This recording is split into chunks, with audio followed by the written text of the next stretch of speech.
Do you think that is better? It is better po na dapat sa national government ang humawak po nitong batas na National Land Not Use Act. everybody agrees with you. Well, not everybody Ako, agrees with I you don't as well, ma'am. agree. Alam nyo, Maybe you sinasabi don't ko agree nga sa because- kanila, ako, because- I'm a daughter of a mayor. Session suspended for 1 minute. Kung yan po yung inyong premise, bakit hindi lang po natin tulungan itong mga maliit na farmers, bigyan na lang po sila ng puhunan para magkaroon po sila ng maging mechanized na po yung kanilang farming Binibigyan style. po. Well, Oo, then instead na bibilin binibigyan po yung po. kanilang mga lupa, pabayaan na lang po natin sila na isaka yung kanilang lupain at Meron tutulungan po. na lang po sila Meron po. na para Meron hindi na po po. ma-convert yung kanila pong mga farm into subdivision, into commercial area, and what have you.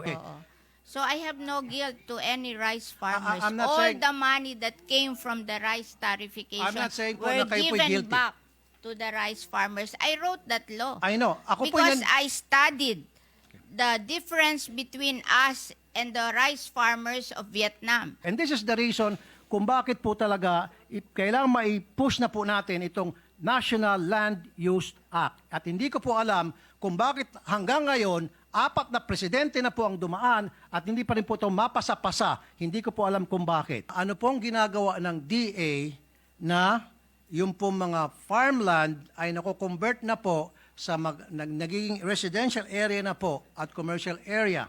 Po I yan. don't feel any guilt to the small farmers. All the money that came from the rice tarification law were given to the small farmers owning 2 hectares and below. So how do we identify those small farmers? They po have a list. Do you have po a list? They So have paano a po ninyo list. pinipili ng DA? No, they have paano, a list. I know po. Paano po pinipili kung sino po ang maging recipient 2 nitong hectares and pera below. na galing po sa rice tarification?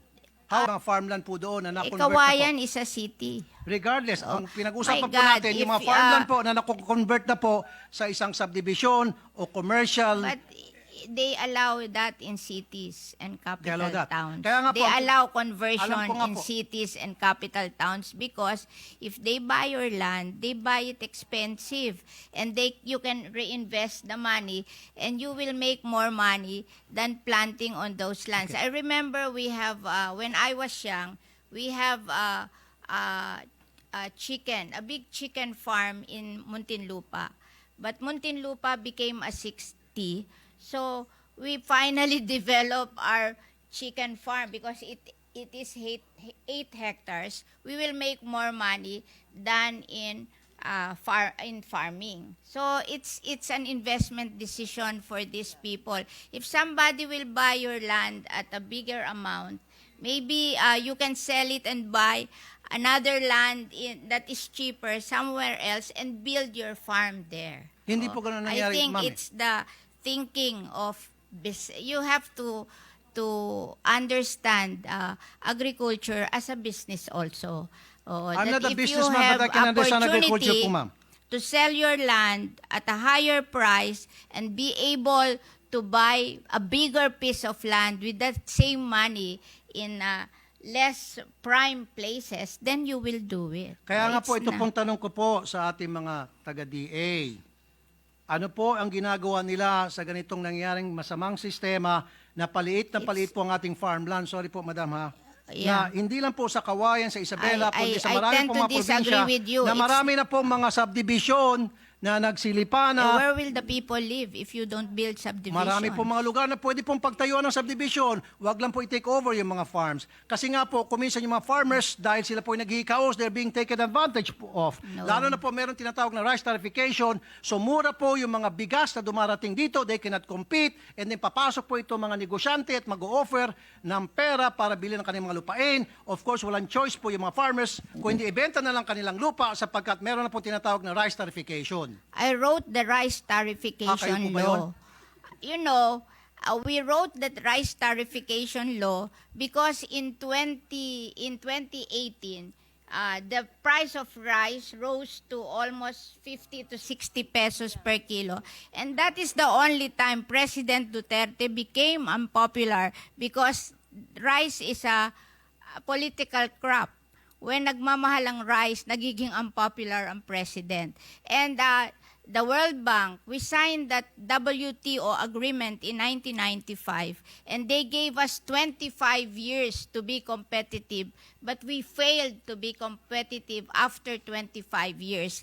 And if we don't open or liberalize the importation of rice, they will bring down our credit rating. And we have plenty of loans abroad, and we have to pay higher interest for those loans, so it will be a loss to the Philippine government.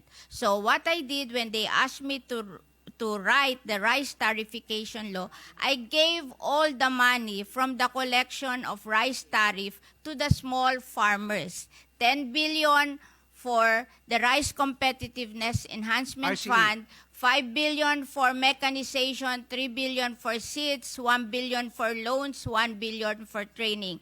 And anything above 10 billion that was collected, it was given to the rice farmers owning 2 hectares and below, 5,000 each, 1.6 million farmers. So that is 8 billion. So a total of 18 billion, which is the collection of the rice tariffication law na rice tariff. Alam ko po I yan. don't feel any guilt to the small farmers. All the money that came from the rice tariffication law were given to the small farmers owning 2 hectares and below. So how do we identify those small farmers? They po have a list. Do you have po a list? They So have paano a po ninyo list. pinipili ng DA? No, they have paano, a list. Ay, no po. Paano po pinipili kung sino po ang maging recipient 2 nitong hectares and pera below. na galing po sa rice tariffication?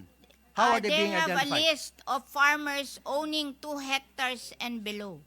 So, Oh, meron po magpapalista ka sa kanila. They have RSBSA. Okay. Oo. So I have no guilt to any rice farmers. I'm not All saying- the money that came from the rice tariffication I'm not saying po were na kayo po'y given guilty. back to the rice farmers. I wrote that law. I know. Ako po Because yan. I studied the difference between us and the rice farmers of Vietnam.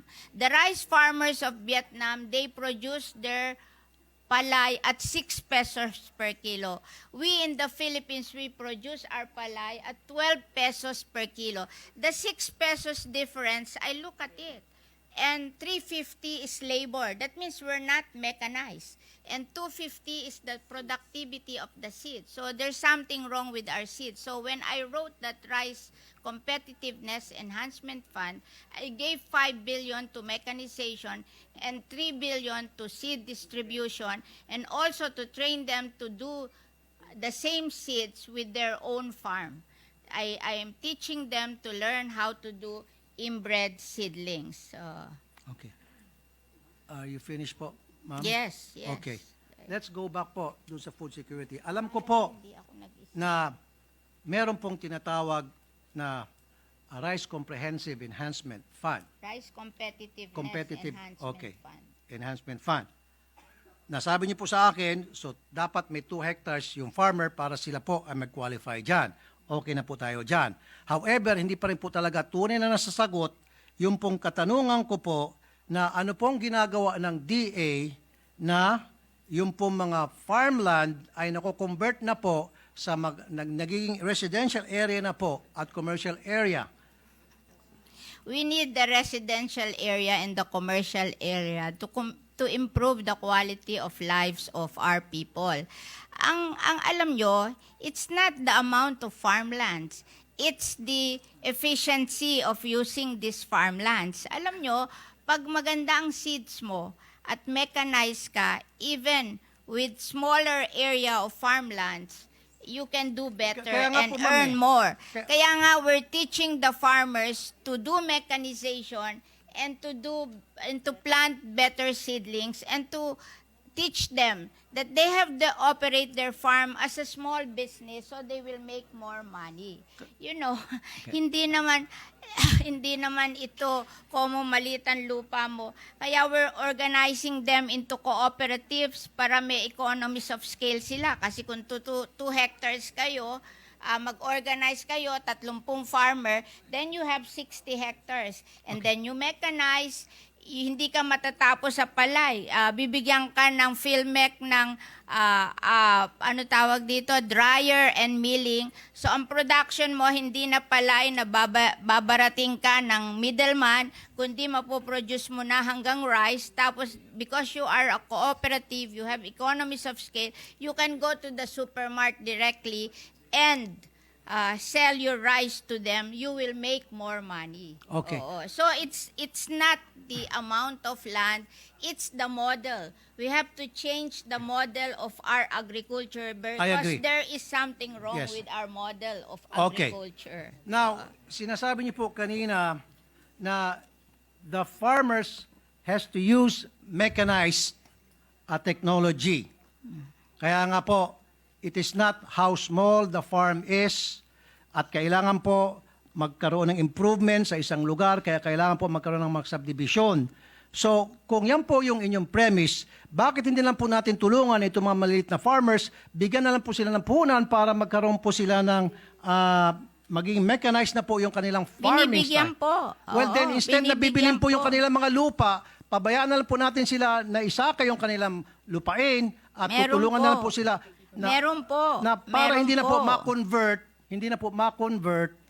yung kanila pong mga farm into subdivision, into commercial area, and what have you. And this is the reason kung bakit po talaga kailangan mai-push na po natin itong National Land Use Act. At hindi ko po alam kung bakit hanggang ngayon, 4 na presidente na po ang dumaan at hindi pa rin po ito mapasa-pasa. Hindi ko po alam kung bakit. Your guess Alam is nyo, as good as mine. Yung Land Use Act, lahat po ng local government, may land use plan na sila. Nagpagawa na sila ng land use plan. The power of determining the implementation of the land use is with the local government. Why will you will remove it from the local government and transfer it to the national government?